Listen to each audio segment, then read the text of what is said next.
Man, here I am getting the 2007 Sprinter. This thing was back when it was a Dodge before Mercedes took them back over and Dodge started buying those crazy weird Fiats that they have nowadays. But hey, so this thing was our 2007 144 Sprinter medium height. And as you can tell, I am removing all of the beds that Dad and I had put in this thing originally back in 2007.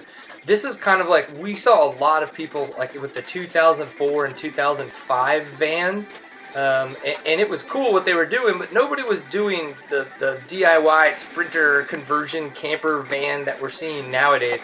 So we just said, hey, we want to put some dirt bikes in this thing and lay down in some beds, and that's cool. And you can see the hole up there in the roof was where we had our AC unit. And we did have shore power, so you can kind of see the fuse box there over on the left. But man, holy smokes, this van from 2007 to now has been through so much, and even though it had been cleaned and kind of taken care of to a degree, it did not get the TLC that it needed. So before I kind of start quote-unquote revamping or redoing or going through the DIY Sprinter Moto van conversion that we're going to be doing here, I really wanted to give this thing a good cleaning. So you could see I pulled the old beds off, which I'm not going to reuse. I'm going to remake those potentially out of 80/20 aluminum. I'm really liking what people are doing online with that. But I wanted to give this thing a really good cleaning, and you could tell that, man, just pulling everything out of the van and giving it a good sweep, how much crap my kids had left in there. Now, I will say that there were times that we wanted to drive around and they were like, we want to lay down on the beds. And so we put the beds down and we drive around town and wherever we were going. And they made a mess. And it just, we never got in there and had a really good chance to clean it. So this is what needed to happen. So once I got the floors up and all the D-rings out of the area, I had to say, oh my God, there's probably 11 years of dust all over the place. So using the air hose to get rid of that. Then, of course, going through and sweeping and making sure. Now, this is because pulling that kind of extra insulation and sound barrier that was underneath the stock floor, the OEM floor. There's just a lot of sticky crap left, and so I had to go in there with a scraper and go pull that off and clean some of the crazy areas. Now, those two areas about to get into behind those captain's chairs, oh my God, those things were disgusting. I mean, I will admit it, it was gross. So I pulled those up in a little bit, and I really give those things a good cleaning. But yeah, you can, I mean, it was a process, and so I wanted to really start with the floor. Now, of course, I use Simple Green a lot. I really like it. It works great. It is it's a broken down formula. You know, it's like 4-to-1 or something like that with water, so it's still pretty strong.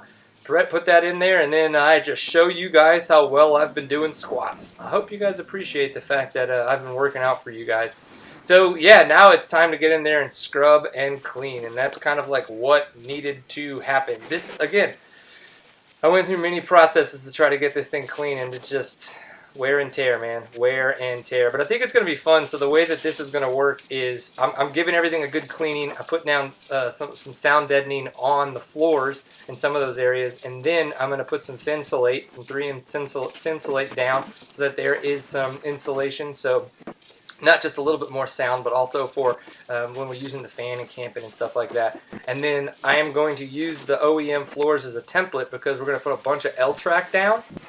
And so because of the L-track and it would be needing to cut the floors, I actually want to keep the OEM floors just in case to ever go back to that kind of stock look.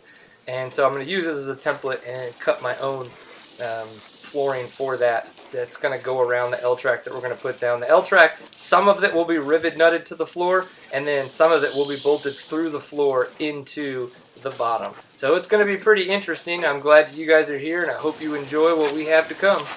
Now we let it dry. Alright, certainly not how I'd like to show you guys, but I was chit-chatting with a buddy while I was putting in a little bit of the sound deadening, so I wanted to show you this. So I cleaned everything, scrubbing it, but this is, of course, where they had the sticky stuff, so it's about as clean as it's going to get, or as clean as I care about right now. But it's got the wheels well covered up with some of the sound deadening.